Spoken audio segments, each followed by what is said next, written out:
नमस्कार दोस्तों, स्वागत है आपका स्टडी फॉर सिविल सर्विसेज में।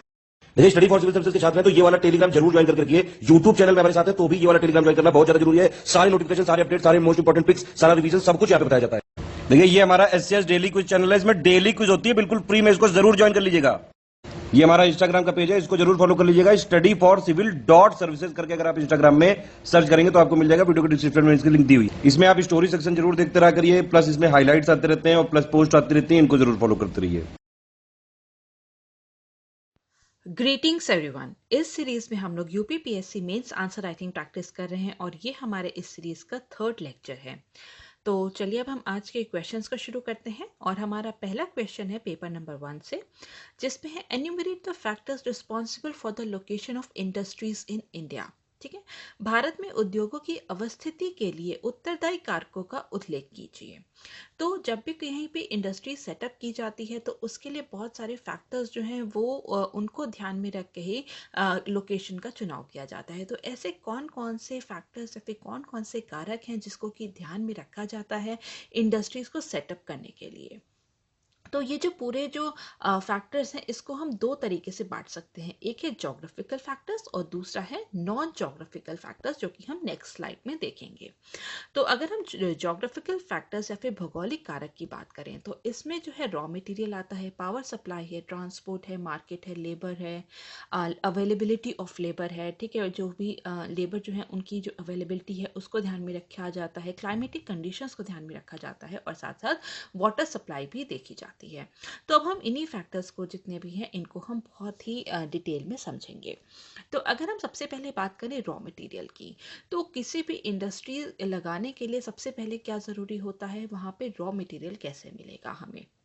तो वहाँ पे जो अवेलेबिलिटी है रॉ मटेरियल की उसको ध्यान में रखना बहुत ज़्यादा ज़रूरी है और साथ साथ ये भी देखा जाता है कि जो रॉ मटेरियल है उसका वहाँ पर कंटिन्यूस सप्लाई भी होता रहे। ऐसा नहीं कि एक बार तो रॉ मटेरियल आ गया लेकिन आगे सप्लाई कैसे होगी उसको भी ध्यान में रखा जाता है। तो इसलिए यहाँ पर क्या होता है, यहाँ पर देखा जाता है कि मेनली जो जहाँ पे रॉ मटेरियल्स अवेलेबल होते हैं उसकी जो इंडस्ट्री होती है उससे उस पे बेस्ड जो इंडस्ट्रीज होती हैं उसको वहीं पर सेटअप किया जाता है।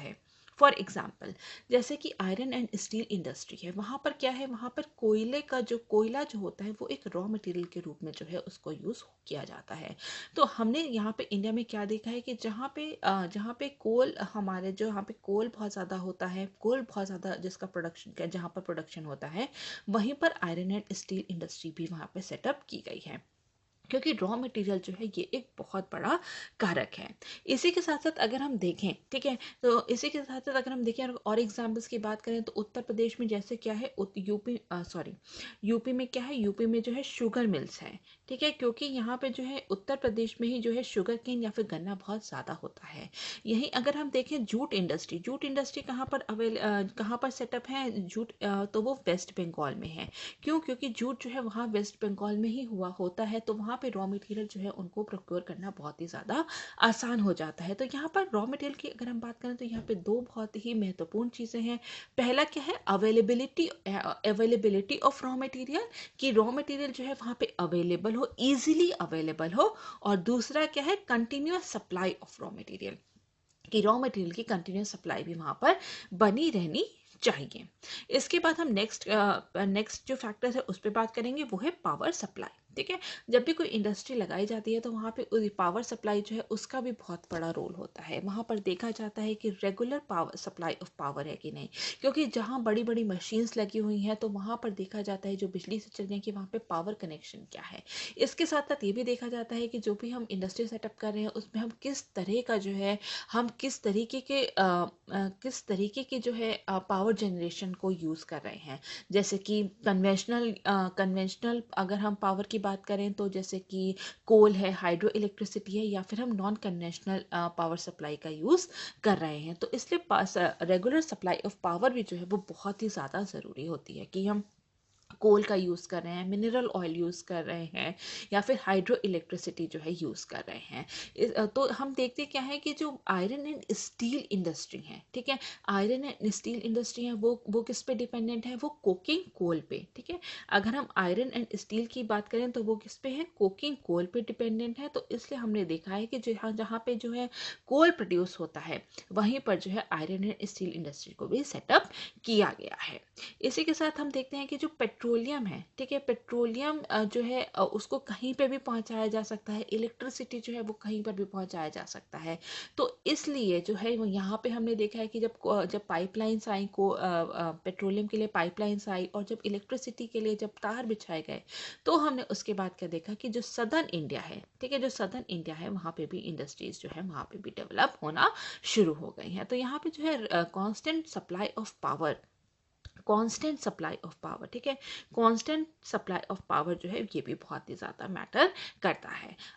इसके बाद हम नेक्स्ट बात करेंगे वो है ट्रांसपोर्ट की, ठीक है। ट्रांसपोर्ट होना बहुत ज़रूरी है, ठीक है। ट्रांसपोर्ट की भी ज़रूरत हमें क्यों पड़ती है, ताकि हम जो है रॉ मटेरियल को हम प्रोक्योर कर सकें, रॉ मटेरियल को मंगवाने के लिए।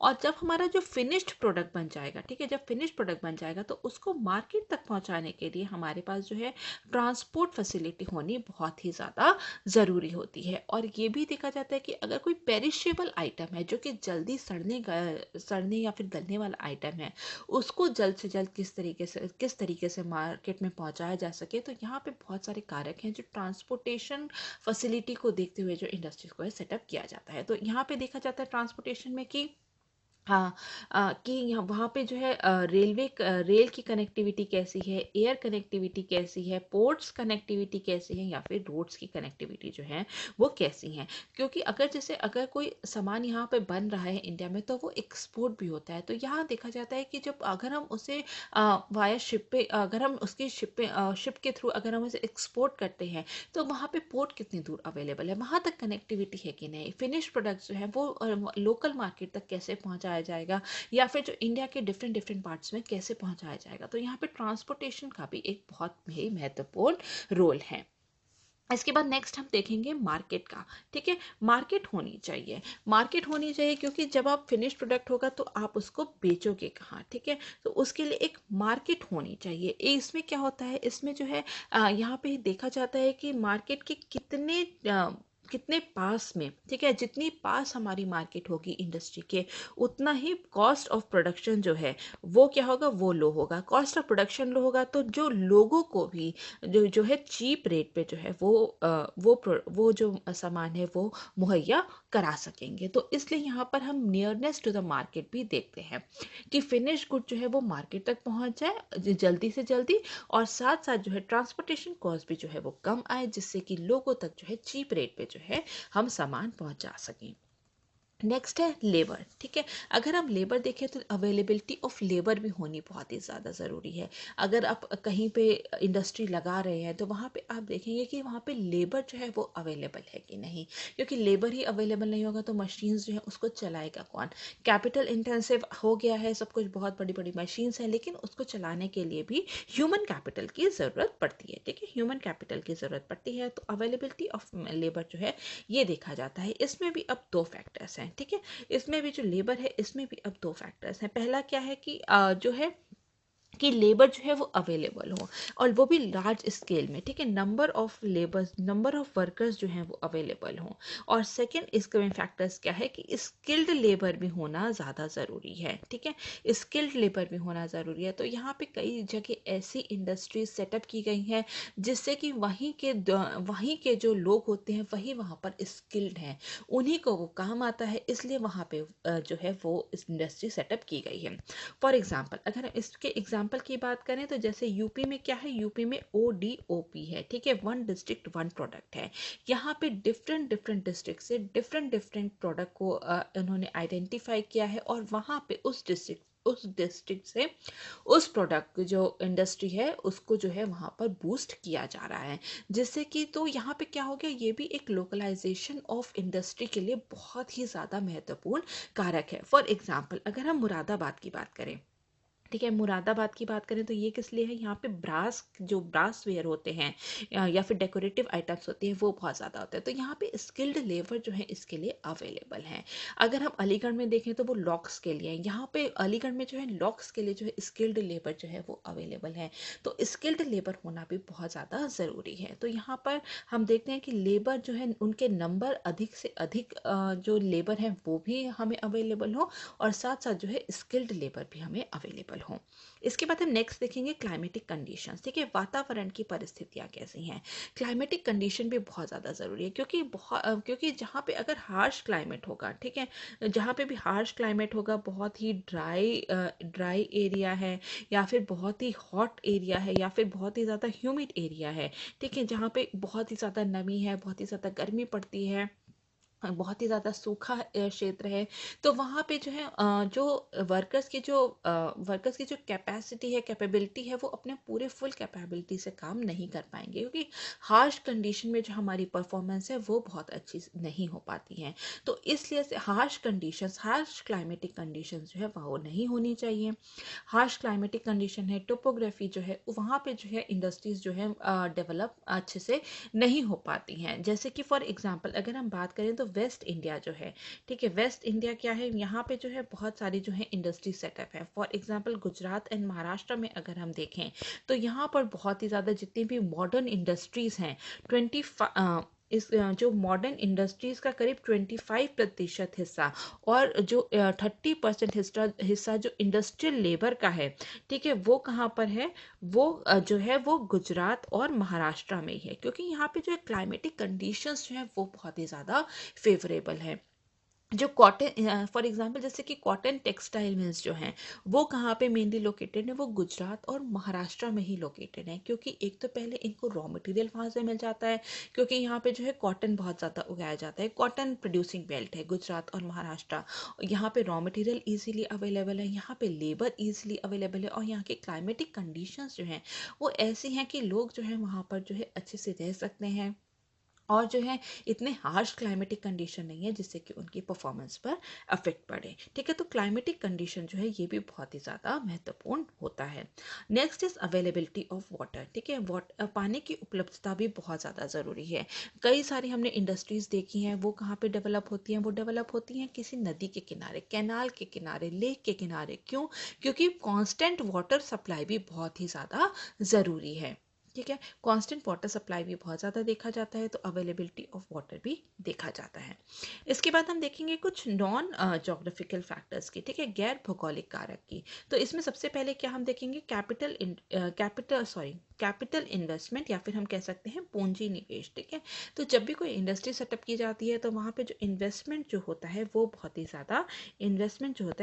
ज़्यादा हाई होता है। तो उसके लिए हम देखते हैं कि जितना भी जो बड़े शहर हैं वहाँ पे ही मॉडर्न इंडस्ट्रीज हम लोग ज़्यादा देखते हैं। ठीक है, जो बड़े शहर हैं जैसे कि दिल्ली हो गया, दिल्ली है, मुंबई है, चेन्नई है, कोलकाता है, तो यहाँ पे जो है मॉडर्न इंडस्ट्रीज़ का बहुत ही ज़्यादा विकास हुआ है, बहुत ही ज़्यादा डेवलप हुई हैं, क्योंकि यहाँ पे जो है लोगों के पास पैसा है, कैपिटल में बहुत ज़्यादा निवेश किया जाता है। Next is cost of distribution. ठीक है, वितरण की लागत ज़रूर से देखी जाती है। ठीक है, अगर आप कहीं पे भी इंडस्ट्री लगाते हैं तो उसमें दो चीज़ बहुत ही ज़्यादा देखी जाती हैं। पहला है कॉस्ट ऑफ डिस्ट्रीब्यूशन, कि जो भी आपने फिनिश्ड प्रोडक्ट बनाया है, ठीक है, उसका डिस्ट्रीब्यूशन या फिर उसको मार्केट तक पहुंचाने का और घर घर पहुंचाने तक का जो कॉस्ट है वो कितनी है। क्योंकि अगर कॉस्ट जो है अगर वो बहुत ही ज़्यादा हाई हो जाएगी डिस्ट्रीब्यूशन कॉस्ट, तो उससे क्या होगा, उससे प्राइस भी बहुत ज़्यादा हाई हो जाएगा। तो जो डिस्ट्रीब्यूशन कॉस्ट है उसको लो रखने की कोशिश की जाती है। तो यहाँ पे देखा जाता है कि कॉस्ट ऑफ डिस्ट्रीब्यूशन जहाँ पे सबसे कम हो वहाँ पे ही जो है इंडस्ट्रीज का सेटअप किया जाता है। Next is banking. ठीक है, बैंकिंग है यहाँ पे जो है बैंकिंग जो है यहाँ पे जितनी ज़्यादा बेटर बैंकिंग फैसिलिटी होगी, जितनी ज़्यादा इंश्योरेंस फैसिलिटी होगी, उतनी ज़्यादा वहाँ पर जो है इंडस्ट्री सेटअप करने के लिए जो है फेवरेबल कंडीशन मानी जाती है। क्यों? क्योंकि यहाँ पे डेली डेली ट्रांजैक्शन हो रहा है, डेली फाइनेंशियल ट्रांजैक्शन हो रहा है, जितने भी लेबर्स हैं वहाँ पे उनको बैंकिंग फैसिलिटी चाहिए जिससे कि उनके बैंक में जो है उनकी सैलरी को डाल सकें। तो बैंकिंग फैसिलिटी, डेली इंश्योरेंस की फैसिलिटी होनी चाहिए। तो उसकी वजह से भी जो बैंकिंग एंड इंश्योरेंस फैसिलिटी होती है वो भी बहुत बड़ा कारक है लोकेशन ऑफ इंडस्ट्रीज के लिए। नेक्स्ट इज सोशल इंफ्रास्ट्रक्चर, सामाजिक बुनियादी ढांचा होना चाहिए। सोशल इंफ्रास्ट्रक्चर में क्या क्या इंक्लूड होता है? सोशल इंफ्रास्ट्रक्चर में इंक्लूड होता है जैसे कि हॉस्पिटल हो गया, ठीक है, हॉस्पिटल हो गया, स्कूल्स हो गए। अगर जहाँ पे ये सोशल इंफ्रास्ट्रक्चर अवेलेबल होगा वहीं पर लेबर जो है वहाँ पर मूव करने के लिए सोचेंगे। अगर लेबर कहीं जाता है और वहाँ पे हॉस्पिटल नहीं है, स्कूल्स नहीं है उनके बच्चों के पढ़ने के लिए, तो लेबर वहाँ पर जो है जाने से कतराते हैं। तो अवेलेबिलिटी ऑफ लेबर के लिए ज़रूरी है कि सोशल इंफ्रास्ट्रक्चर प्रेजेंट होना बहुत ही ज़्यादा ज़रूरी है। Next is government policies and interventions, सरकारी नीतियाँ और हस्तक्षेप जो है ये भी बहुत बड़ा कारक होता है। देखिए गवर्नमेंट की जो है कुछ ऐसी पॉलिसीज होती हैं जिससे कि जो है इंडस्ट्रीज को वहाँ पे कई बार जो है प्रोत्साहित किया जाता है वहाँ पे सेटअप करने के लिए। फॉर एग्जांपल जैसे कि अगर हम बात करें फूड प्रोसेसिंग इंडस्ट्रीज़ की, ठीक है, फूड प्रोसेसिंग इंडस्ट्रीज़ की बात करें तो यहाँ पे जब फूड प्रोसेसिंग इंडस्ट्रीज़ लगाया जाता है तो गवर्नमेंट की तरफ से बहुत तरह की जो है सब्सिडीज प्रोवाइड कराई जाती हैं जिससे कि जो है आगे लोग आए और वहाँ पर निवेश करें। जैसे कि सोशल सॉरी सो सोशल नहीं, सॉरी, जैसे कि स्पेशल इकोनॉमिक जोन है, ठीक है, स्पेशल इकोनॉमिक जोन है, वहाँ पर क्या होता है, वहाँ पे भी गवर्नमेंट की तरफ से बहुत तरह की जो है सब्सिडीज प्रोवाइड कराई जाती हैं जिससे कि जैसे कि वहाँ पे एक्सपोर्ट ड्यूटी जो है उसको एग्जेम्प्ट किया जाता है। बहुत सारा इंफ्रास्ट्रक्चर जो है वो गवर्नमेंट की तरफ से प्रोवाइड किया जाता है, पावर सप्लाई जो है प्रोवाइड कराई जाती है। इसी के साथ साथ जो है लैंड जो है एलोकेट जब किया जाता है तो उसको भी सब्सिडाइज रेट पे एलोकेट किया जाता है। कहीं पे अगर हमें पॉल्यूशन को कंट्रोल करना है, ठीक है, पॉल्यूशन को कंट्रोल करना है तो भी यहाँ पे प्रोत्साहित किया जाता है कि किसी एक जगह से हटा के दूसरी जगह पर जो है वहाँ पे इंडस्ट्रीज को सेटअप किया जाए। इसी के साथ साथ हम देखते हैं कि अगर जो अंडर डेवलप्ड रीजन है, ठीक है, अगर कहीं पे अंडर डेवलप्ड रीजन है या फिर जो बैकवर्ड रीजन है वहाँ पर भी बहुत तरीके की सब्सिडीज दी जाती हैं ताकि लोग वहाँ पे प्रोत्साहित हों इंडस्ट्रीज को सेटअप करने के लिए। फॉर एग्जाम्पल अगर हम देखें अगर हम उत्तर प्रदेश की ही बात करें, यूपी की बात करें तो यहाँ पे जो बैकवर्ड एरिया सबसे ज़्यादा कौन सा है, वो पूर्वांचल वाला एरिया है। तो वहाँ पर जो है गवर्नमेंट जो है वो बहुत तरह की जो है सब्सिडीज प्रोवाइड कराती है ताकि लोग वहाँ पे निवेश करने के लिए प्रोत्साहित हो सकें। ठीक है, तो ये कुछ फैक्टर्स हैं जो कि लोकेशन ऑफ इंडस्ट्रीज के लिए बहुत ही ज़्यादा महत्वपूर्ण होती हैं।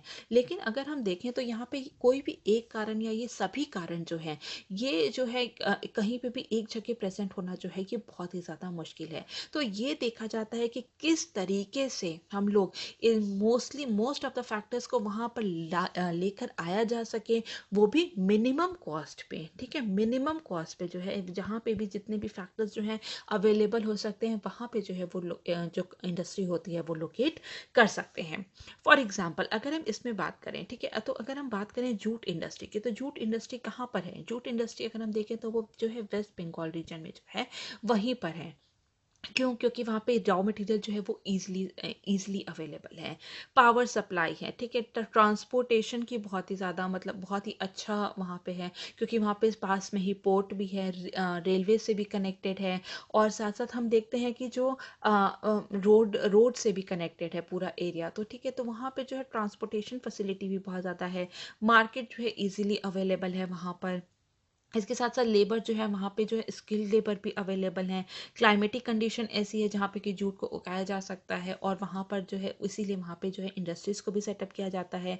अवेलेबिलिटी ऑफ वाटर है, ठीक है, तो यहाँ पर जो है अगर हम जूट इंडस्ट्री की बात करें, जैसे कि हम जानते हैं कि जूट को उगाने में बहुत ही ज़्यादा पानी की ज़रूरत होती है, तो उसके लिए वाटर भी जो है वहाँ पर रेडिली अवेलेबल है। तो इसलिए पूरा का पूरा अगर हम देखें तो जूट इंडस्ट्री जो है वेस्ट बंगाल में ही लोकेटेड है। तो ये कुछ फैक्टर्स हैं जो कि बहुत ही ज़्यादा इंपॉर्टेंट है। लेकिन अगर हम देखें तो विद टाइम ऐसा हुआ है कि मतलब कि यहाँ पे अब जो है जैसे कि अब जो है यहाँ पे ट्रांसपोर्टेशन और ये सब जो है बहुत ज़्यादा मैटर नहीं करते हैं यहाँ पे जो है यहाँ पे, क्योंकि क्या है कि जैसे कि अगर हम देखें कि जो मथुरा में क्या है, मथुरा में क्या है, ऑयल रिफाइनरी है।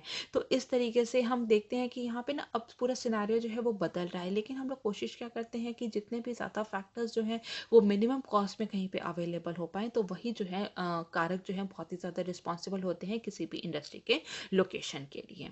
ठीक है, सो अब हम नेक्स्ट क्वेश्चन को डिस्कस करेंगे जो कि है पेपर नंबर 2 से, और क्वेश्चन है discuss the role of civil services in a democracy, also suggest reforms in the civil services for strengthening democracy. लोकतंत्र में सिविल सेवाओं की भूमिका की विवेचना कीजिए, साथ ही लोकतंत्र को मजबूत करने के लिए सिविल सेवाओं में सुधारों का सुझाव दें। ठीक है, तो अब हम इस क्वेश्चन को पूरा यहाँ पर समझ लेंगे।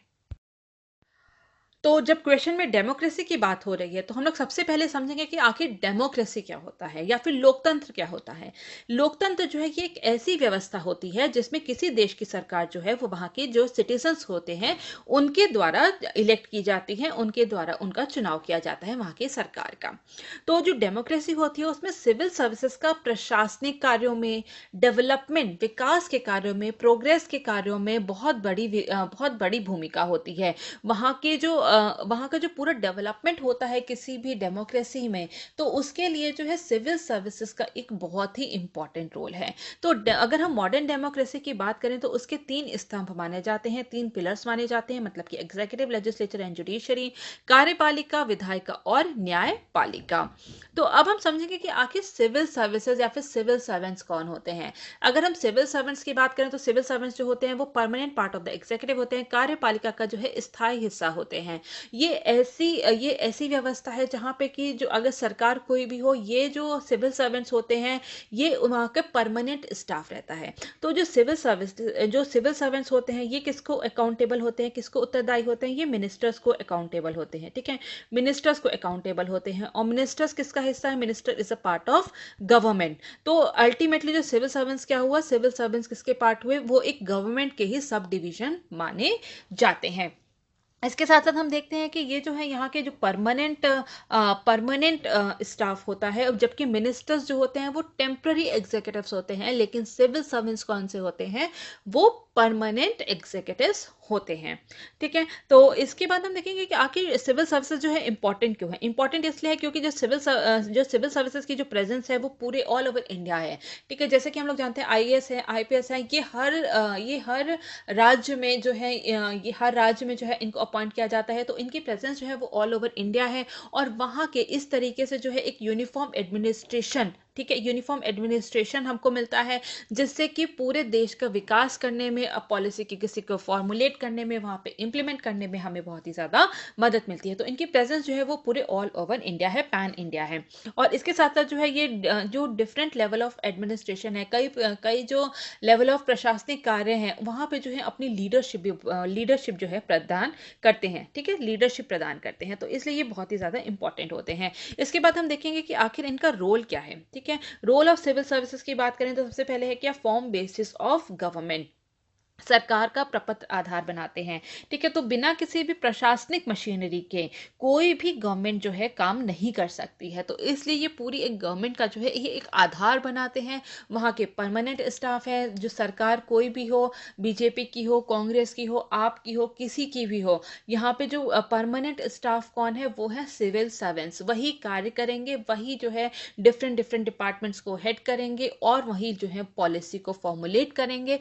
तो ये एक तरीके का परमानेंट स्टाफ है और ये पूरे गवर्नमेंट मशीनरी का जो है एक बेस माना जाता है सिविल सर्विसेज को। Next is policy formulation and implementation, नीति निर्माण और कार्यान्वयन।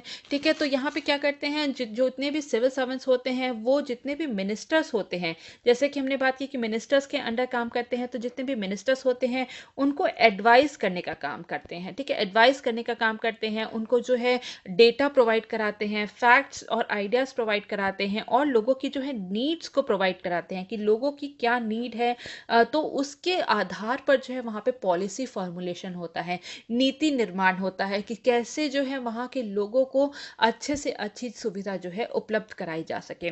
इसके साथ साथ जो है जितने भी जो सिविल सर्वेंट्स होते हैं उनके पास सभी प्रकार का डेटा होता है, ठीक है, हमारे पास क्या क्या संसाधन है, क्या क्या रिसोर्सेज अवेलेबल हैं, और उन रिसोर्सेज को किस तरीके से एलोकेट करना है, उन रिसोर्सेज का जो है डेटा कलेक्ट करते हैं और उसको किस तरीके से एलोकेट करना है, उसके हिसाब से जो है पॉलिसी को फॉर्मुलेट किया जाता है।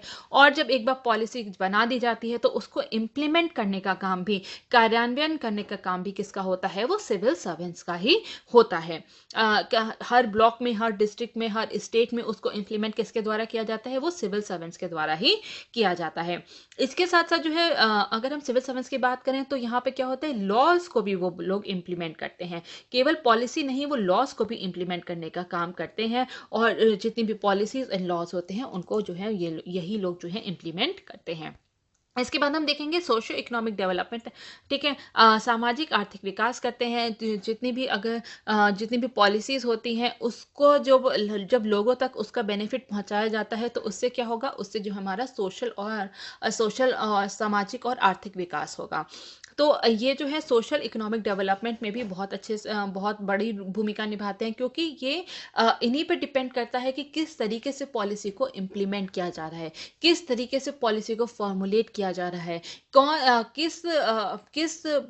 किन लोगों के लिए पॉलिसी बनाई जा रही है, किन लोगों को हमें समाज में जो बैकवर्ड क्लास है उसको किस तरीके से ऊपर लाना है, तो ये पॉलिसी बनाने का काम करते हैं। तो इसी के साथ साथ हम देखते हैं जब किसी, जैसे फॉर एग्जाम्पल मैनुअल स्कैवेंजर्स के लिए अगर पॉलिसी बनाई गई है, ठीक है, तो उससे जब उनका उत्थान होगा तो क्या होगा, हमारा सामाजिक विकास होगा, ठीक है। जब कहीं पे हम लोग कोई रिसोर्सेज जो हमारे प्राकृतिक संसाधन है उसको एलोकेट करते हैं किसी बेनिफिट के लिए, तो उससे हमारा क्या होगा, उससे हमारा आर्थिक विकास होगा।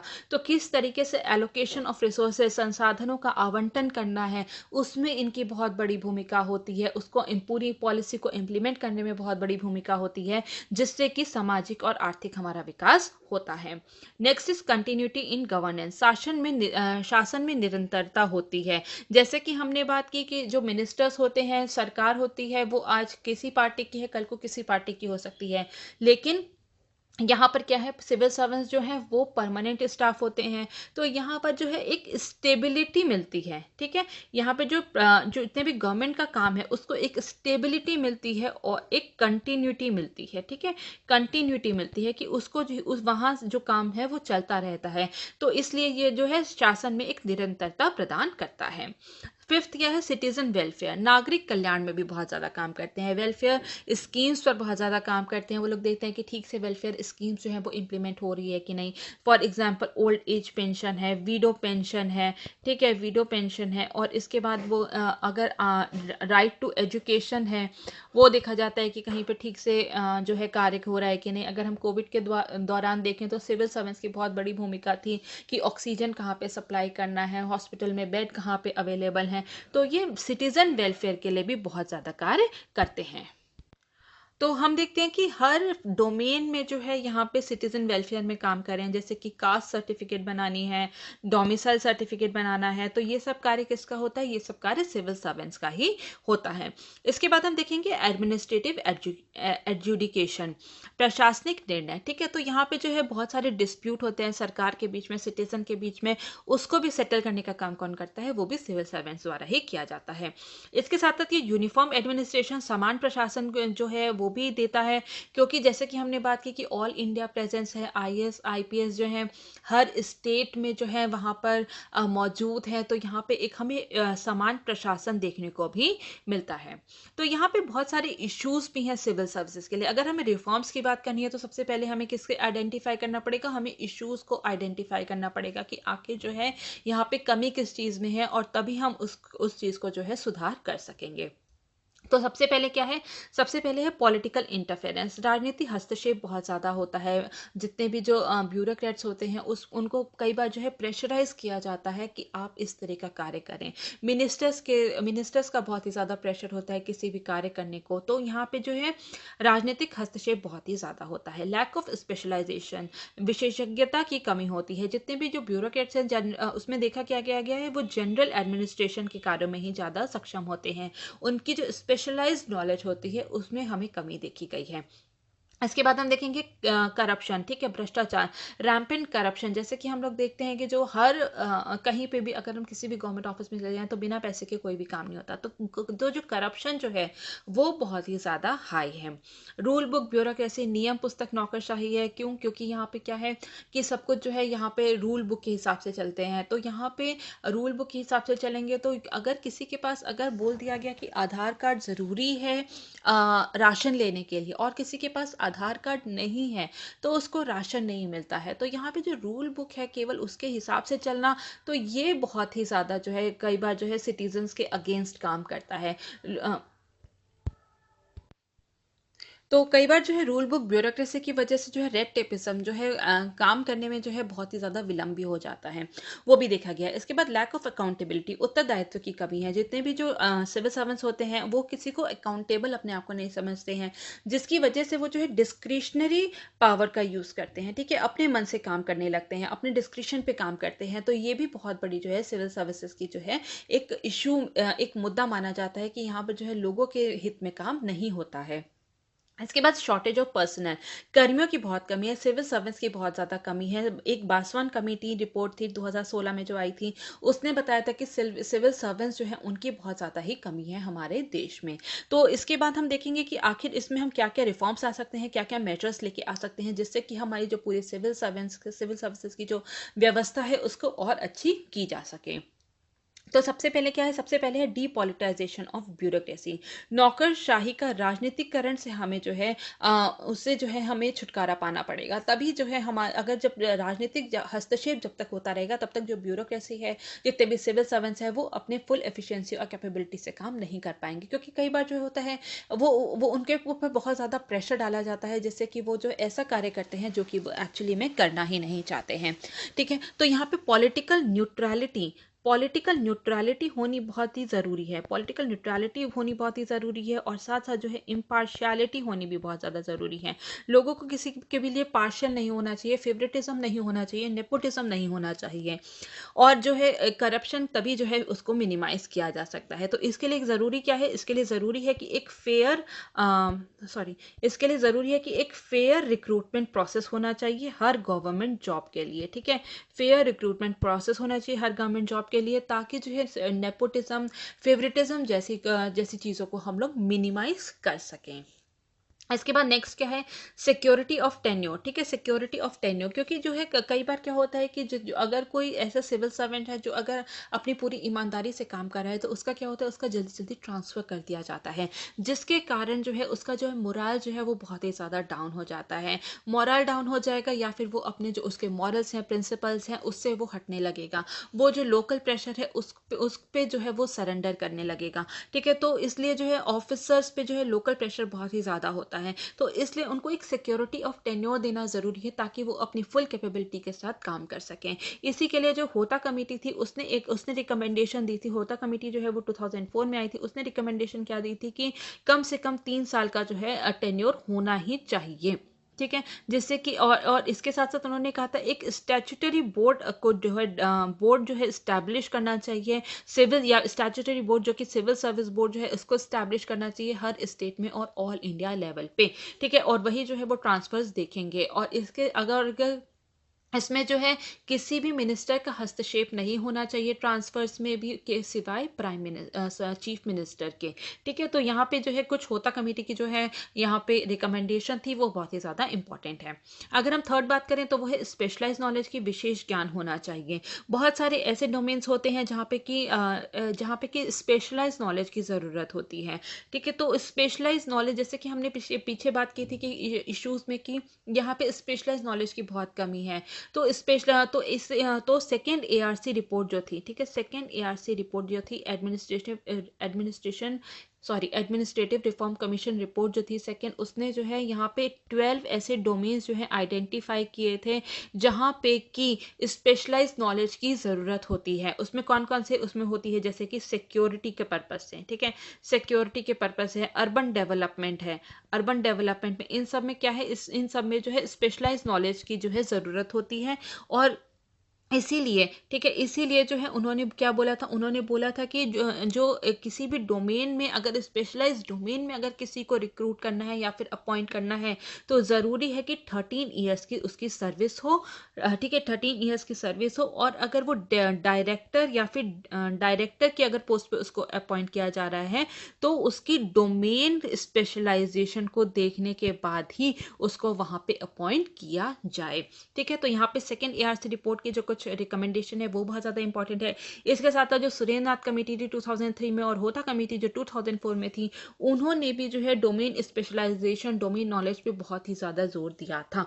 और उन्होंने कहा था कि जितने भी अपॉइंटमेंट होते हैं वो मेरिट बेसिस पे होने चाहिए। अगर वो अपॉइंटमेंट जो है जॉइंट सेक्रेटरी या फिर उससे अबव में अगर कोई भी अपॉइंटमेंट हो रहा है तो उसमें जो है मेरिट के बेसिस पे होना चाहिए और उन पर्सनल के स्पेशलाइज नॉलेज या फिर डोमेन नॉलेज को ही ध्यान में रखे जो है उनका अपॉइंटमेंट करना चाहिए।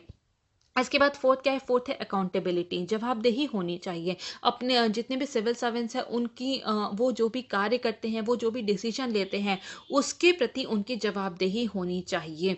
और इस अकाउंटेबिलिटी को हम कैसे सुनिश्चित कर सकते हैं, पर्सनल लेवल पे और इंडिविजुअल लेवल पे और जो पूरा कलेक्टिव लेवल पे, वो हम आगे क्वेश्चन में देखेंगे जब हम एथिक्स का क्वेश्चन यहाँ पे डिस्कस करेंगे, ठीक है। इसके बाद हम फिफ्थ पॉइंट देखेंगे, ट्रांसफॉर्मिंग वर्क कल्चर, ठीक है, कार्य संस्कृति को हमें बदलना होगा। अभी तक क्या है, अभी तक जो हम लोग सिविल सर्वेंट्स को देखते हैं, हम लोग का एक माइंडसेट बना हुआ है कि जितने भी सिविल सर्वेंट्स होती हैं उनकी प्रोडक्टिविटी जो है वो बहुत ही ज़्यादा लो होती है, ठीक है, लो प्रोडक्टिविटी होती है, पुअर वर्क कल्चर है यहाँ पर।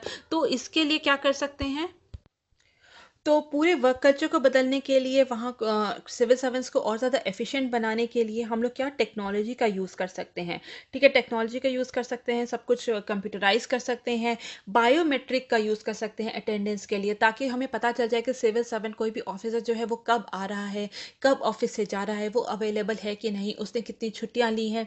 तो एक बायोमेट्रिक तरीके से जो है हम लोग जो है सिविल सर्वेंट्स की जो है प्रेजेंस को ऑफिस में जो है सुनिश्चित कर सकते हैं। इसके बाद हम देखेंगे मिड करियर परफॉर्मेंस अप्रेजल, ठीक है, मध्य कैरियर प्रदर्शन मूल्यांकन, ठीक है। जरूरी है कि उनका जो है परफॉर्मेंस है उसको उसको जो है हम लोग उसका अप्रेजल करना बहुत जरूरी है, उसको उसको जांचना बहुत ज़रूरी है, उसका मूल्यांकन करना बहुत ही ज़्यादा ज़रूरी है, ताकि जितने भी जो हार्ड वर्किंग, ठीक है, जितने भी जो हार्ड वर्किंग सिविल सर्वेंट्स हैं उनको जो है हम लोग रिवॉर्ड कर सकें।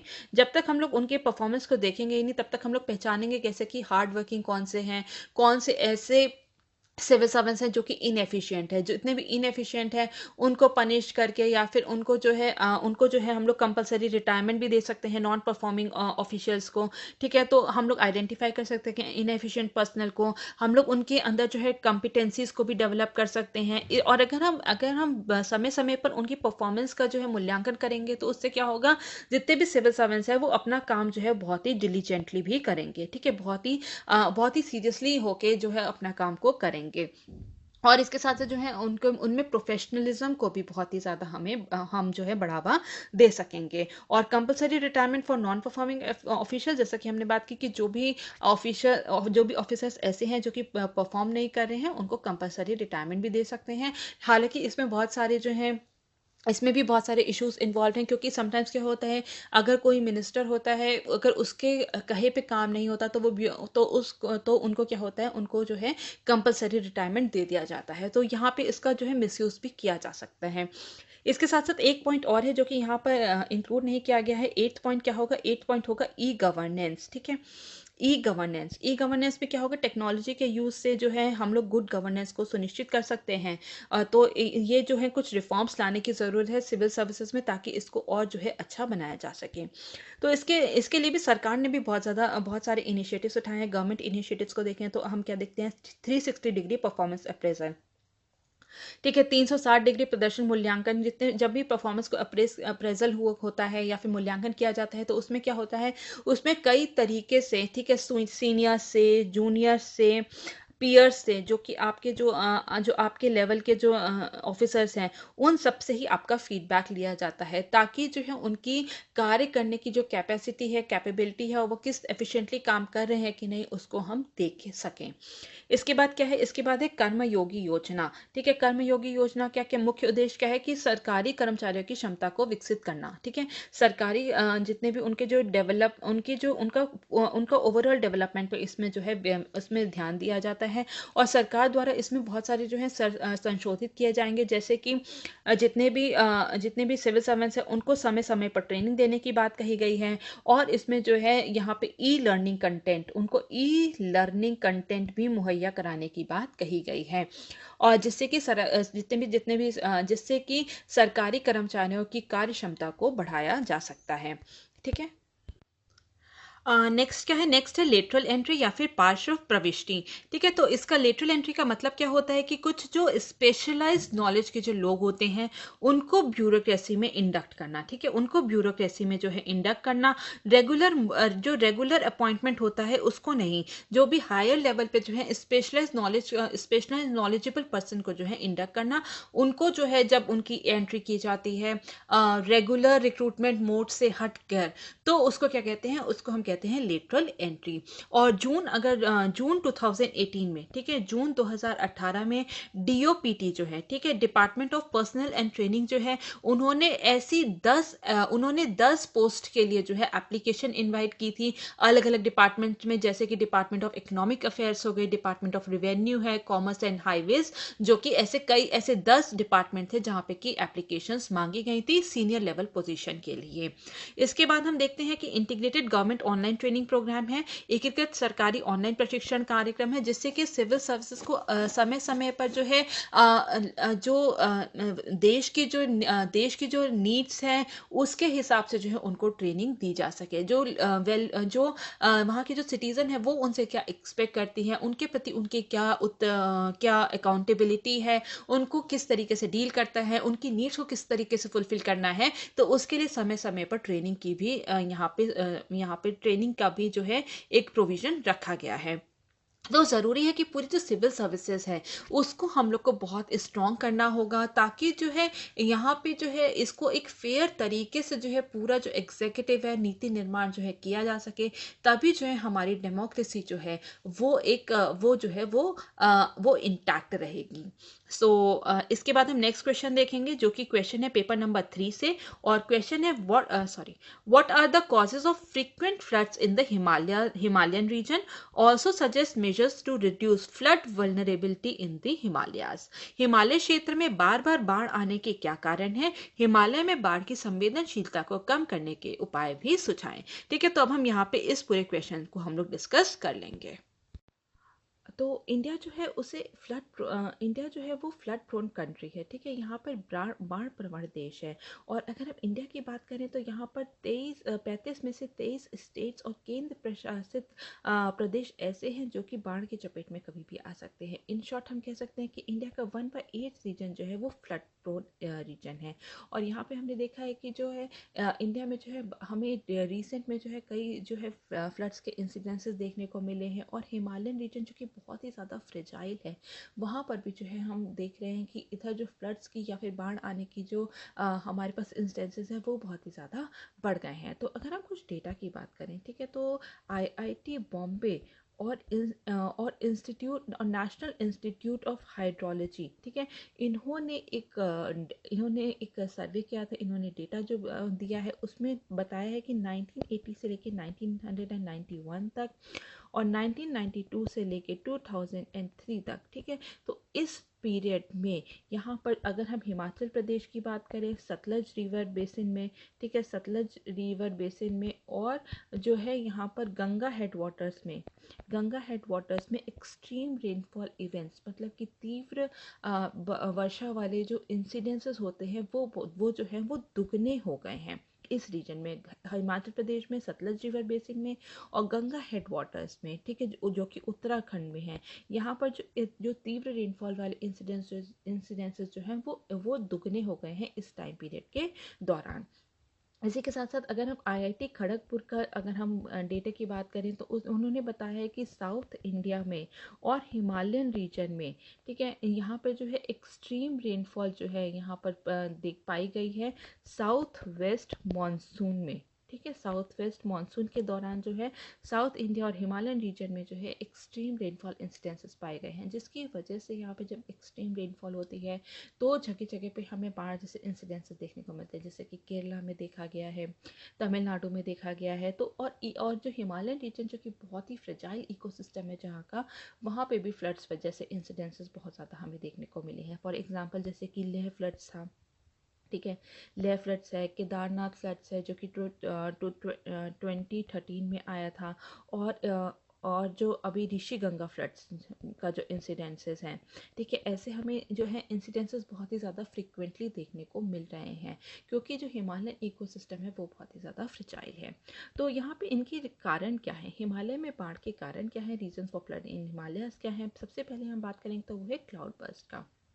ठीक है, क्लाउड बर्स्ट में क्या होता है कि यहाँ पे जो है इसको क्लाउड बर्स्ट को फ्लैश बर्स्ट भी कहते हैं, कि यहाँ पे क्या होता है अचानक से बाढ़ आ जाती है, बारिश जब बादल फटता है तो बारिश बहुत ज़्यादा होती है, जिससे कि अचानक से जो है यहाँ पर बाढ़ जैसी स्थिति जो है उत्पन्न हो सकती है। तो जब छोटे से स्पैन में, ठीक है, जब शॉर्ट स्पैन में और एक्सट्रीम रेनफॉल होगी, ठीक है, एक्सट्रीम रेनफॉल होगी तो उससे क्या होगा, उससे फ्लैश फ्लड्स जो है आने की संभावना जो है वो बहुत ज़्यादा बढ़ जाती है। इसके बाद इसका अगर एग्जांपल देखें तो वो क्या है, उत्तराखंड फ्लड्स या फिर जो उत्तराखंड बाढ़ देखी गई थी 2013 में, ठीक है, तो ये फ्लैश फ्लड्स के कारण ही उत्पन्न हुई थी। नेक्स्ट क्या है, नेक्स्ट है इंटेंस रेनफॉल इवेंट्स, ठीक है, तीव्र वर्षा की घटनाएं। तो इसमें क्या होता है कि जब मौसम जो है, जब मानसून, ठीक है, जब मानसून जो है वो गर्म और मजबूत होता है, तो उस पीरियड में जो सदर्न हिमालयन फ्रंट है वहाँ पर जो है बहुत ज़्यादा वर्षा होती है, जिसके कारण वहाँ पे फ्लड्स जैसी स्थिति जो है उत्पन्न हो सकती है। तो यहाँ पर क्या होता है, यहाँ पे एक स्टेशनरी मानसून ट्रफ के कारण जो स्टेशनरी या फिर हम कह सकते हैं कि स्टेबल एक मानसून ट्रफ बनता है, जिसके कारण होने वाली वहाँ पे अत्यधिक वर्षा जो है वहाँ से पे क्या होता है, लैंडस्लाइड होने की बहुत ज़्यादा संभावना रहती है, और लैंडस्लाइड जैसी घटनाएं देखी जा सकती हैं। और जहाँ पर जो है स्लोप जो है बहुत ही ज़्यादा स्टीप होता है वहाँ, और जो मेन सेंट्रल थर्स्ट है जो कि बहुत ही वल्नरेबल एरिया है, वहाँ पर जो मानसून जो है वो लद्दाख के रेन शैडो जोन में भी प्रवेश करता है, जहाँ पे कि वहाँ पे भी फ्लड्स आने की संभावनाएं जो हैं वो बहुत ज़्यादा बढ़ जाती हैं। इसके बाद अगर हम कुछ क्लाइमेटिक कंडीशंस की और बात करें तो जो समर होता है, ठीक है, जब समर होता है, जब ग्रीष्म काल होता है, जब गर्मियाँ पड़ती हैं, तो उससे क्या होता है, स्नो जो है वो बहुत ज़्यादा मेल्ट होता है। प्लस अगर उस टाइम पे रेनफॉल बहुत ज़्यादा होती है तो उसके कारण क्या होता है, उसके कारण भी वहाँ पे फ्लड्स जो है वो देखने को मिलती हैं। इसके बाद हम नेक्स्ट देखेंगे, नेक्स्ट क्या है, ग्लेशियल डैम्ड लेक आउटबर्स्ट। ठीक है, ग्लेशियल डैम्ड लेक विस्फोट का हम बात करेंगे तो ये क्या होता है, ये एक सडन रिलीज होता है अचानक से। अगर हम पानी जो है अचानक से जो है पानी का जो बहाव जो है वो बहुत ज़्यादा बढ़ जाता है, किस कारण से, जब ग्लेशियर्स जो है वो मेल्ट होते हैं।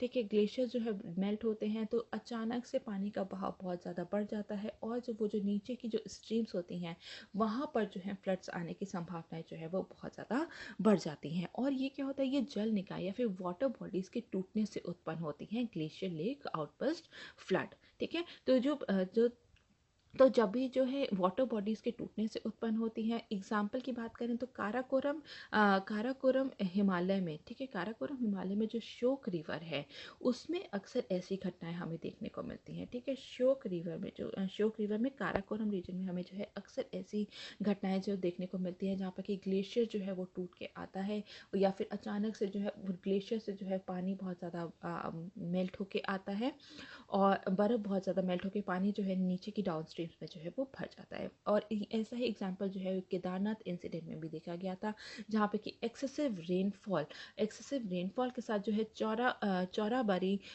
ठीक है,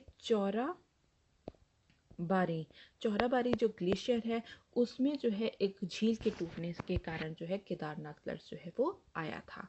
इसके बाद हम देखेंगे नेक्स्ट जो है वो है लैंडस्लाइड डैम्ड लेक आउटबर्स्ट, भूस्खलन से क्षतिग्रस्त झील का फटना। तो इसमें क्या होता है, इसमें जो है यहाँ पे जो है मॉनसून या फिर अर्थक्वेक के दौरान जो है लैंडस्लाइड जैसी घटनाएं जो है वो बहुत ज़्यादा होती हैं। ठीक है, मॉनसून या फिर जब अर्थक्वेक आता है तो क्या होता है वहाँ पे लैंडस्लाइड जो है वो जैसी घटनाएं जो बहुत ज़्यादा होती है, और ये लंबे समय तक जो है छोटे चैनल्स जो ठीक है जो स्मॉल चैनल्स होते हैं उसमें अवरोध पैदा करती है। और इससे क्या होता है, इससे जो है डैम टूट सकते हैं और नीचे के रीजन में जो है नीचे के रीजन जो डाउन स्ट्रीम एरियाज होते हैं वहाँ पर बाढ़ जैसी स्थिति जो है वो उत्पन्न हो सकती है। और इसका कारण क्या है, इसका कारण क्या है कि ये जो हिमालय रीजन है, एक सेकेंड, जो हिमालय रीजन है, ठीक है, हिमालय रीजन में क्या है, ये बहुत ही जो हिमालयाज है, हिमालयाज जो है वो क्या कर रहा है, वो अभी भी राइज कर रहा है। जैसे कि हम जानते हैं कि हिमालयाज अभी भी इस ग्रोइंग पीरियड में है, अभी भी वो फॉर्म हो रहे हैं। तो जो अर्थक्वेक जो है, अगर वहाँ पे अर्थक्वेक आता है तो फिर वो जो पूरा रीजन जो होता है या फिर स्लोप जो होती है वो बहुत ही डीस्टेबलाइज हो जाती है। और जब और वहाँ पे जो बदलते जो स्नोफॉल पैटर्न है या फिर जो रेनफॉल पैटर्न अगर बदल रहा है तो इससे क्या होगा, इससे वहाँ पे जो पूरा जो क्लाइमेट चेंज है वहाँ पे जो है वो पूरा माउंटेन एरिया को और ज़्यादा वल्नरेबल बनाता है। लैंडस्लाइड जैसी घटनाएं जो है हमें और ज़्यादा देखने को मिलती है, जिसके कारण से कई बार जो है डैम्स टूट जाते हैं और नीचे के एरिया में रीजन में जो है पानी भर जाता है और फ्लड जैसी जो घटनाएं जो हैं वो उत्पन्न होती हैं। इसके बाद हम देखेंगे इंक्रीज इन पॉपुलेशन, जनसंख्या वृद्धि के कारण भी जो है यहाँ पे जो हिमालयन रीजन जो है वो बहुत ही ज़्यादा वल्नरेबल हो गया है। तो इसके कारण भी जो है बहुत ज़्यादा हमें फ्लड्स के इंसिडेंसेस जो है देखने को मिलते हैं। तो अगर हम पिछले कुछ दशकों की बात करें, ठीक है, over the last few decades की अगर हम बात करें तो हिमालयन रीजन में जो अर्बनाइजेशन है वो बहुत ही ज़्यादा बढ़ गया है। अर्बनाइजेशन के साथ साथ जो है पॉपुलेशन जो है वो भी बहुत ज़्यादा इंक्रीज हो गई है। तो अगर हिमालयन रीजन की बात करें तो अगर हम 1961 से लेके 2011 तक के डेटा की अगर हम बात करें तो यहाँ की जो पॉपुलेशन है वो बहुत ज़्यादा बढ़ गई है। ये 19.9 मिलियन से बढ़कर 52.8 मिलियन हो गई है। ठीक है, तो यहाँ पर जो है जब पॉपुलेशन इतना ज़्यादा बढ़ेगा, अर्बनाइजेशन इतना बढ़ेगा, तो क्या होता है यहाँ पर जो फॉरेस्ट होते हैं, यहाँ के जो जंगल हैं हिमालयन रीजन के, उसका बहुत ज़्यादा एक्सप्लॉयटेशन किया जा रहा है फ्यूल के लिए, फॉडर के लिए, टिम्बर के लिए, वहाँ पे रहने के लिए। ठीक है, तो कई प्रकार से जो है वहाँ के फॉरेस्ट जो है उसको जो है उसका जो है एक्सप्लॉयट किया जा रहा है, जिसके कारण से वहाँ का जो फ्रेजाइल इकोसिस्टम है वो और ज़्यादा जो है वहाँ पे जो है वहाँ पे जो क्लाइमेट चेंज जैसी स्थिति जो है उत्पन्न हो रही है। इसके साथ साथ जो है रैम्पेंट कंस्ट्रक्शन देखी जा रही है, जो कि एडिशनल बर्डन डाला जा रहा है हिमालयन रीजन पे। और ये मोस्टली अगर ग्लेशियर रीजन में अगर बहुत ज़्यादा जो रैम्पेंट कंस्ट्रक्शन हो रही है इसकी वजह से भी जो है यहाँ पर जो है देखा गया है कि जो पूरा लैंडस्लाइड जैसी घटनाएं या फिर मेल्टिंग ऑफ स्नो जैसी घटनाएं जो हैं ये बहुत ज़्यादा बढ़ गई हैं, जो कि फ्लड्स का कारण बनती हैं। अगर हम जो हिमालयन रिवर्स की बात करें, हिमालयन रिवर्स की बात करें तो हिमालयन रिवर्स जो है पूरी अगर ग्लोबल पॉपुलेशन की 1/5 ग्लोबल पॉपुलेशन का 1/5 जो हिस्सा है उनकी उसकी लाइफलाइन बनाता है। ठीक है, उसकी लाइफलाइन है जो हिमालयन रिवर्स हैं। और ये जो लार्ज फ्लड्स हैं, ठीक है, जो बढ़ते हुए फ्लड्स हैं, इनका कहीं ना कहीं कारण जो है यहाँ पर बढ़ता हुआ अर्बनाइजेशन और बढ़ती हुई पॉपुलेशन भी है। इसके बाद अगर नेक्स्ट बात करें तो वो है राइज इन सरफेस टेम्परेचर। ठीक है, सरफेस टेम्परेचर सतह के तापमान में फिर बहुत ज़्यादा वृद्धि हो रही है, जिसके कारण से जो है यहाँ पे जो है ग्लेशियर बहुत ज़्यादा मेल्ट हो रहा है और उसके कारण जो है यहाँ पर हमें फ्लड्स जैसी घटनाएं जो है देखने को मिलती हैं। ठीक है, तो यहाँ पर जो है इसी पीरियड के दौरान जैसे कि हमने बात की थी 1961 से लेकर 2011 तक, ठीक है, यहाँ पर जो है सरफेस वार्मिंग ट्रेंड भी जो है वो बहुत ही ज़्यादा देखा गया है। और ऐसे रीजन जो कि 2000 मीटर अबव सी लेवल हैं, यहाँ पर जो है सरफेस वार्मिंग के जो इंसिडेंसेस हैं वो बहुत ज़्यादा देखे गए हैं। ठीक है, सरफेस वार्मिंग यहाँ पर ज़्यादा बढ़ रही है और जिसके कारण से जो है जब टेम्परेचर इंक्रीज होता है तो इसके कारण से जो है यहाँ की एटमॉस्फेयर एटमॉस्फेरिक एनर्जी जो है वो बदल रही है, वो बढ़ रही है, टोटल प्रेसिपिटेशन या फिर रेनफॉल रेट जो है वो बहुत ज़्यादा बढ़ रहा है, जिसके कारण से जो है अर्बन फ्लड्स देखा जा रहा है और इस भयावह जो फ्लड्स के इंसिडेंसेस जो है यहाँ पर देखे जा रहे हैं। जैसे कि 2010 में जो है लेह फ्लड्स था, ठीक है, 2013 में केदारनाथ फ्लड्स देखा गया है और हाल ही में 2021 में जो है ऋषिगंगा फ्लड्स जो है वो देखा गया है। इसके बाद नेक्स्ट अगर हम बात करेंगे तो वो है वेदरिंग ऑफ रॉक्स की, ठीक है, चट्टानों का अपक्षय हो रहा है। तो उससे क्या होता है, जो हिमालयन रीजन होते हैं यहाँ पे एक्सट्रीम वेदर कंडीशन है, जैसे कि हम लोग जानते हैं एक्सट्रीम टेम्परेचर है, तो यहाँ पे जो है वेजिटेशन जो है वो बहुत ही ज़्यादा, वेजिटेशन कवर जो है वो बहुत ही ज़्यादा लो है, ठीक है, वेजिटेटिव कंडीशंस नहीं है कि यहाँ पे बहुत ज़्यादा फूल पत्तियाँ उग सकें। तो उससे क्या होता है, जहाँ पे जो बैरन लैंड होता है वहाँ पर जो है रॉक्स जो है उनका वेदरिंग बहुत ज़्यादा होता है, अपक्षय बहुत ज़्यादा होता है, जिसके कारण से वो जब लैंडस्लाइड या फिर जो है जब स्नो मेल्ट होती है तो उसके कारण जो वेदरिंग ऑफ रॉक्स जो है वो बहुत ज़्यादा हो रहा है और वो नीचे की फ्लड्स में, नीचे की रिवर्स में आके जो है वो जम जाते हैं, जिससे कि फ्लड्स का कारण बनता है। तो इसके लिए हम देखेंगे कि आखिर क्या क्या मेजर्स लिया जा सकता है जिससे कि यहाँ की जो पूरी वल्नरेबिलिटी है उसको हम कम कर सकते हैं। तो सबसे पहला क्या है, सबसे पहले है अर्ली वार्निंग सिस्टम, पूर्व चेतावनी प्रणाली हमें लगानी होगी, जिससे कि हम जो है फ्लड्स को प्रिडिक्ट कर सकें और फ्लड्स आने के पहले ही जो है हमें पता चल जाए और हम जो है वहाँ के जो होने वाले नुकसान है उसको कम कर सकें। फॉर एग्जांपल जैसे कि साइक्लोन के लिए जैसे कि अर्ली वार्निंग सिस्टम लगाया गया है, जिससे कि जो साइक्लोन से होने वाले जो नुकसान है उसको कम किया गया है। इसी तरीके से फ्लड्स के लिए भी जो हिमालयन रीजन में है वहाँ के वेदर फोरकास्ट के लिए भी एक पूर्व चेतावनी प्रणाली को स्थापित करना होगा, जिससे कि वहाँ पर फ्लड्स को तो नहीं रोक सकते क्योंकि इसके बहुत ज़्यादा जो है नेचुरल कॉजेज़ भी होते हैं, लेकिन हम लोग क्या कर सकते हैं, हम लोग उससे होने वाले नुकसान को जो है वहाँ पर कम किया जा सकता है। इसके बाद नेक्स्ट देखेंगे सस्टेनेबल डेवलपमेंट प्लान्स हमें करने होंगे, ठीक है, इस तरीके से हमें वहाँ पे उस फ्रेजाइल इकोसिस्टम में जो है पूरे डेवलपमेंट को विकास को बढ़ावा देना है, जिससे कि वहाँ पर जो है जो है उसकी इकोलॉजी को बहुत ज़्यादा जो है नुकसान ना हो, हिमालयन इकोलॉजी को। रीजनल कोऑपरेशन बहुत ही ज़्यादा ज़रूरी है, ठीक है, क्योंकि हिमालय जैसे क्षेत्र है, हिमालय रिवर है, उसके आसपास के जो कंट्रीज़ हैं, ठीक है, उन सबको ही आपस में मिलके आना पड़ेगा, आपस में जो है नॉलेज को शेयर करना पड़ेगा, तभी जो है यहाँ पर जो है हम जो पूरा जो हिमालयन माउंटेन है और वहाँ की इकोलॉजी है उसको हम प्रिजर्व कर सकते हैं। इको टूरिज्म को बढ़ावा देना बहुत ही ज़्यादा ज़रूरी है, ठीक है, पर्यटन को बढ़ावा देना बहुत ही ज़्यादा ज़रूरी है, ताकि जो है हम जो कमर्शियल टूरिज्म से जो बुरे प्रभाव पड़ रहे हैं हिमालय रीजन पे उसको हम कम कर सकें।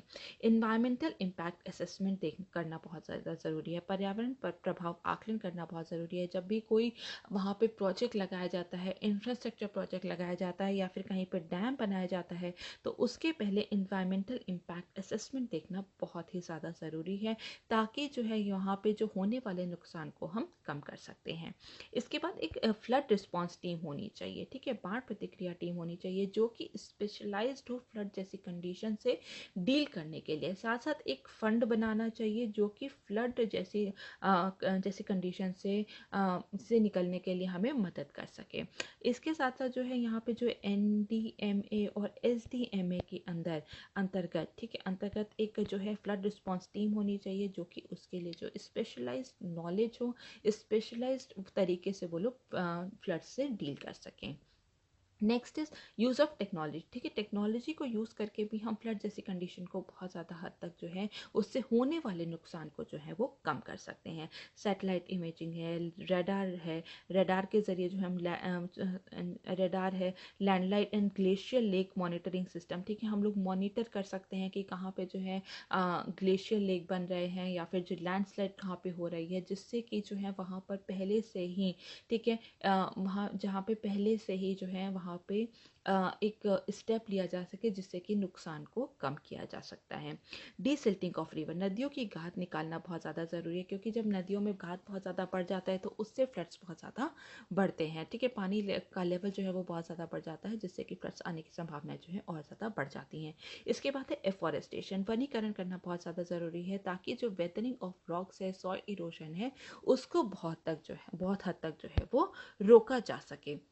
तो अगर हम बात करें तो ये जो हिमालयन फ्लड्स हैं या फिर जो मैग्नीट्यूड ऑफ फ्लड्स हैं, ये बहुत सारी चीज़ों पे डिपेंड करता है, जैसे कि वहाँ की जो जियोलॉजी है, भूविज्ञान है, वहाँ की भौगोलिक स्थिति क्या है, लेक्स के कैचमेंट एरिया है, लेक्स के कैचमेंट एरिया का डिस्ट्रीब्यूशन कैसा है, लैंडस्लाइड जोन कहाँ पर है, रेनफॉल कितनी हो रही है। तो ये बहुत सारे जो फैक्टर्स हैं जो कि मैग्नीट्यूड ऑफ फ्लड्स को पर डिपेंड करती हैं।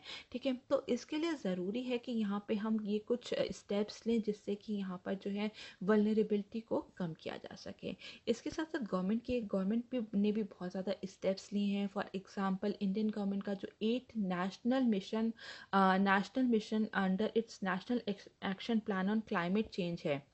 ठीक है, national action plan on climate change है, उसके अंतर्गत उनका एक एक्शन प्लान कौन सा है, sustaining the Himalayan ecosystem, sustaining the Himalayan ecosystem. ठीक है, उसको भी जो है यहाँ पर बहुत ही ज़्यादा इसमें भी बात की गई है कि हिमालय इकोसिस्टम जो कि बहुत ही ज़्यादा फ्रेजाइल है, वहाँ की इकोलॉजी को प्रिजर्व करना जो है वो बहुत ही ज़्यादा ज़रूरी है।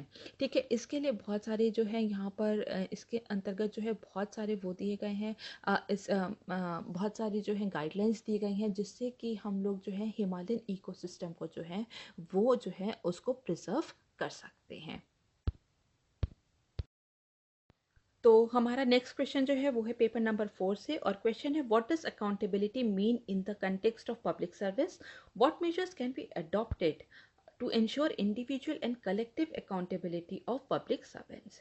लोक सेवा के संदर्भ में जवाबदेही का क्या अर्थ है, लोक सेवकों की व्यक्तिगत और सामूहिक जवाबदेही सुनिश्चित करने के लिए क्या उपाय अपनाए जा सकते हैं। तो यहाँ पे सबसे पहले हम समझेंगे कि आखिर अकाउंटेबिलिटी या फिर जवाबदेही होती क्या है। उसके बाद हम देखेंगे इसको इंडिविजुअल लेवल पे कैसे सुनिश्चित कर सकते हैं, और अंत में देखेंगे हम लोग कैसे कि इसको कलेक्टिव लेवल पे जो है इसको सुनिश्चित कर सकते हैं। तो अगर हम अकाउंटेबिलिटी या फिर जवाबदेही की बात करें तो इसका मतलब होता है कि अपने किसी भी कार्य के लिए, अपने किसी भी व्यवहार के लिए या अपने किसी भी डिसीजन के लिए आप जो है स्वयं जिम्मेदारी लें। आप उसकी जवाबदेही जो है उसको समझे कि आपने अगर कोई कार्य किया है तो वो क्यों किया है, तो आपकी जो है जवाबदेही है लोगों के प्रति। तो इसी को क्या कहते हैं, इसी को हम कहते हैं अकाउंटेबिलिटी। तो अकाउंटेबिलिटी ज़रूरी है ताकि जो है डिसीजन मेकिंग में एक ऑब्जेक्टिविटी को इंश्योर किया जा सके, और साथ साथ जो है यहाँ पे जो है सिटीजन्स हैं, जो लोग हैं, यहाँ की जो जनता है, उसका पब्लिक ऑफिस में, ठीक है, जितने भी सार्वजनिक कार्यालय हैं या फिर सरकार के प्रति जो है विश्वास पैदा करने के लिए जो है अकाउंटेबिलिटी जो है वो बहुत ही ज़्यादा ज़रूरी है। तो अकाउंटेबिलिटी जो है वो क्या सुनिश्चित करती है, अकाउंटेबिलिटी सुनिश्चित करती है कि जितने भी सिविल सर्वेंट्स हैं वो अपनी फुल कैपेसिटी में एफिशिएंटली काम कर रहे हैं कि नहीं, जितनी भी पॉलिसीज़ बनाई जा रही हैं उनका इम्प्लीमेंटेशन ठीक से हो रहा है कि नहीं। ठीक है, पॉलिसी इम्प्लीमेंटेशन को देखता है कि ठीक से हो रहा है कि नहीं, जितना भी एक्सपेंडिचर हो रहा है उसका हिसाब रखने के लिए मजबूर किया जाता है सिविल सर्वेंट्स को।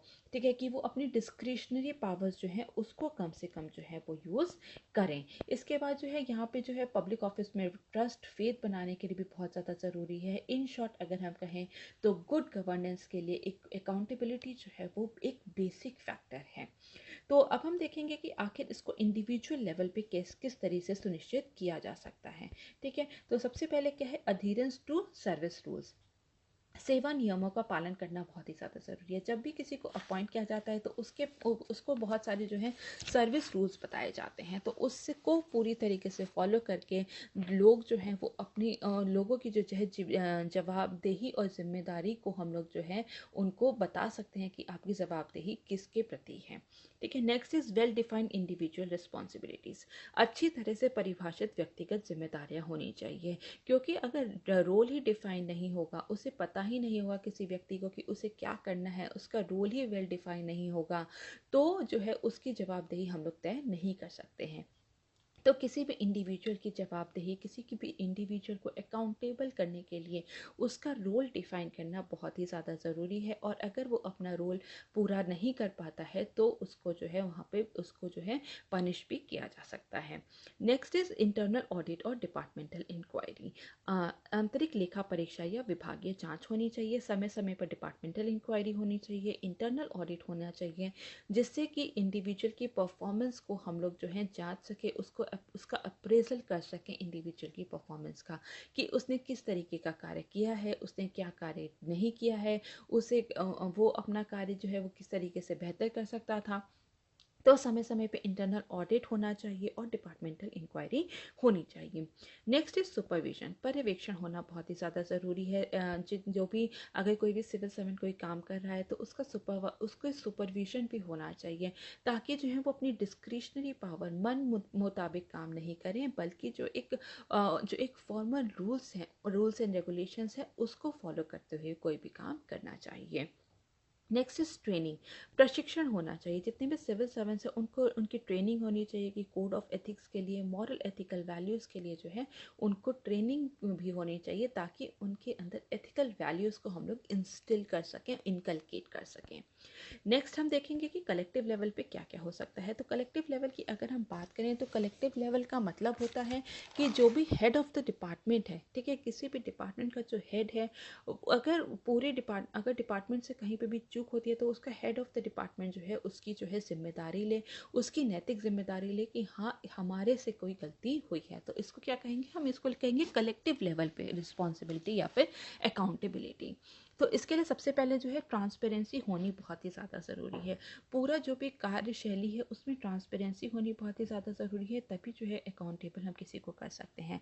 और जो ट्रांसपेरेंसी है ये केवल कलेक्टिव लेवल पे नहीं कि इंडिविजुअल लेवल पे भी होनी चाहिए। अगर कोई भी कार्य जो इंडिविजुअल कर रहा है या फिर कलेक्टिव लेवल पे कर रहा है तो उसमें पारदर्शिता होनी बहुत ही ज़्यादा ज़रूरी है। Next is well defined roles, ठीक है, अच्छी तरह से परिभाषित भूमिकाएं होनी चाहिए, जैसे कि हमने पीछे भी बात की थी कि क्लियरली रोल्स जो हैं वो क्लियर होने चाहिए। नहीं तो एक डिपार्टमेंट में जो है ब्लेम गेम शुरू हो जाए कि ये मेरा कार्य नहीं था, ये किसी और का कार्य था, इसलिए ये पूरा नहीं किया मैंने। तो यहाँ पे जो है एक हायरार्की होनी चाहिए। हायरार्की को जो है एक अच्छे से बताना चाहिए कि आपको किसको जो है यहाँ पर किसको जो है रिपोर्ट करना है। तो इसमें क्या होता है, इसमें चेन ऑफ कमांड भी आ जाता है, किसको रिपोर्ट करना है, इंडिविजुअल रिस्पॉन्सिबिलिटी को भी जो है ये सुनिश्चित करता है। इसके बाद एक विजिलेंट सिविल सोसाइटी होनी चाहिए, ठीक है, कि ये केवल जो है सिविल सर्वेंट्स का काम नहीं होता, ये आम नागरिक का काम भी होता है कि वो जो सिविल सर्वेंट जो कार्य कर रहे हैं उस पर अपनी पैनी नज़र बनाए रखें, और कहीं पे भी अगर उन्हें लूप होल मिलता है तो उन्हें जो है अपनी आवाज़ उठानी चाहिए, तभी जो है कलेक्टिव लेवल पे हम उनको अकाउंटेबल जो है हम ठहरा सकते हैं। और इसके साथ साथ जो है सोशल ऑडिट होना भी बहुत ज़्यादा ज़रूरी है, ठीक है। जितने भी लोग हैं इंडिविजुअल, जितने भी लोग हैं उनको जो है उनके जो सोशली ऑडिट होना चाहिए, ताकि जो जितने भी लोग हैं उनको भी डिसीजन मेकिंग प्रोसेस में जो है उनको इन्वॉल्व कर सकें, और जो डिसीजन है वो फ्यू हैंड्स में नहीं रह सकें, ठीक है। तो सोसाइटी एट लार्ज को जो है हमें जो है इन्वॉल्व करना पड़ेगा। फॉर एग्जांपल अगर हम बात करें तो मेघालय में जो है सोशल ऑडिट लॉ को जो है पास किया गया है। इसके बाद हम देखते हैं इफेक्टिव रोल ऑफ मीडिया, ठीक है। मीडिया का भी बहुत बड़ा रोल होता है डेमोक्रेसी में सिविल सर्वेंट्स को लेके। तो यहाँ पे जो है मीडिया भी अगर अपने से काम करे तो भी हम जो है कलेक्टिव लेवल पे जो है अकाउंटेबिलिटी जो है इंश्योर कर सकते हैं। इसके बाद आता है फाइनेंशियल कंट्रोल, वित्तीय नियंत्रण होना चाहिए, ताकि जो है करप्शन को कम किया जा सके, ठीक है। इससे जो है करप्शन को हम लोग क्या कर सकते हैं, कम मिनिमाइज कर सकते हैं। चेक्स एंड बैलेंसेस, नियंत्रण और संतुलन होना चाहिए, ताकि जो कॉन्सेंट्रेशन ऑफ पावर है, जो पावर है वो फ्यू हैंड्स में ना रह सके, और जो जिसका कार्य है वो अपने ही कार्य के लिए जो है उसकी जवाबदेही जो है वो सुनिश्चित की जा सके। जैसे अगर जुडिशियल रिव्यू का काम किसका है, वो जुडिशरी का ही है, तो इसको जो है लेजिस्लेटिव और एग्जीक्यूटिव को नहीं करना है। इसके बाद हम देखेंगे कि बहुत सारे लेजिस्लेटिव मेजर्स हैं, जैसे कि आरटीआई है, जिसके अगर हम इसको ठीक राइट टू इंफॉर्मेशन एक्ट 2005 है, अगर हम इसको ठीक से इम्प्लीमेंट करें तो भी जो है हम सिविल सर्वेंट्स की जो अकाउंटेबिलिटी को जो है सुनिश्चित कर सकते हैं। इसके बाद हम देखते हैं कि जो सेकंड एआरसी रिपोर्ट थी उसने भी कुछ अकाउंटेबिलिटी को इंश्योर करने के लिए कुछ सुझाव दिए थे, रिकमेंडेशंस दिए थे। जैसे कि सेकंड एआरसी रिपोर्ट में कहा गया कि 2 इंटेंसिव रिव्यूज़ होने चाहिए, 2 गहन समीक्षा होनी चाहिए। किसकी? सिविल सर्वेंट्स की। पहली है जब उनकी सर्विस जो है 14 साल की कंप्लीट हो जाए, और दूसरी जब है on completion of 20 years of service, 20 साल की सेवा पूरी होने पर। ठीक है, तो 14 साल की जब सर्विस पूरी होगी तो उनको उस टाइम पे क्या बताया जाएगा कि उनकी परफॉर्मेंस कैसी थी। ठीक है, सॉरी, उनकी परफॉर्मेंस के लिए उनको बताया जाएगा, उनकी वीकनेस के लिए उनको बताया जाएगा कि उनकी वीकनेस क्या क्या है, उनके शॉर्टफॉल्स क्या क्या हैं, और उनकी स्ट्रेंथ्स क्या क्या हैं। ठीक है, इसमें तो सिर्फ इतना ही बताया जाएगा 14 साल की जब समीक्षा होगी, 14 साल होने पर। इसके बाद अगर 20 ईयर्स ऑफ सर्विस जब कंप्लीट हो रही है तो उनकी पूरी जो है आज तक की जो उनकी परफॉर्मेंस है उसको देखा जाएगा, और उनको जो है एक फिटनेस सर्टिफिकेट के रूप में देखा जाएगा कि अगर वो फिट हैं अपनी सर्विस करने के लिए तो उनको कंटिन्यू करने के लिए बोला जाएगा, नहीं तो उनको वहीं पर उनकी सर्विस जो है वो टर्मिनेट कर दी जाएगी। और उन्होंने बोला था कि इनिशियली जितने भी न्यू अपॉइंटमेंट्स हो रहे हैं वो किसके लिए, वो 20 साल के लिए ही हों। तो ये कुछ सेकेंड एआरसी रिपोर्ट की एडमिनिस्ट्रेटिव रिफॉर्म कमीशन की कुछ रिकमेंडेशंस थी, जिससे कि अकाउंटेबिलिटी को हम लोग सुनिश्चित कर सकते हैं। तो अकाउंटेबिलिटी को अगर हम बात करें तो ये क्या, तो अकाउंटेबिलिटी सुनिश्चित करती है कि जितने भी सिविल सर्वेंट्स हैं वो जो है अपने प्रोमिसेस जो हैं उसको पूरा कर सकें। ये जो है अगर जो अकाउंटेबिलिटी है ये सिटीजन्स को भी जो है इनको सशक्त बनाती है, और उनके डेवलपमेंट में काम करने के लिए सिविल सर्वेंट्स को जो है मजबूर करती है, क्योंकि उनको पता है कि उनको जो है आगे भी जवाब देना है कि अगर कोई पॉलिसी अगर किसी व्यक्ति के लिए बनाई गई है, अगर वो पूरी तरीके से इम्प्लीमेंट नहीं हो रही है तो क्यों इम्प्लीमेंट नहीं हो रही है। तो यहाँ पे अगर जवाबदेही जो है सुनिश्चित करना बहुत ही ज़्यादा ज़रूरी है, और इसीलिए जो एथिकल गवर्नेंस को सुनिश्चित करने के लिए भी जो है अकाउंटेबिलिटी जो है वो बहुत ही ज़्यादा ज़रूरी है। ठीक है, so that is all for now, thank you so very much.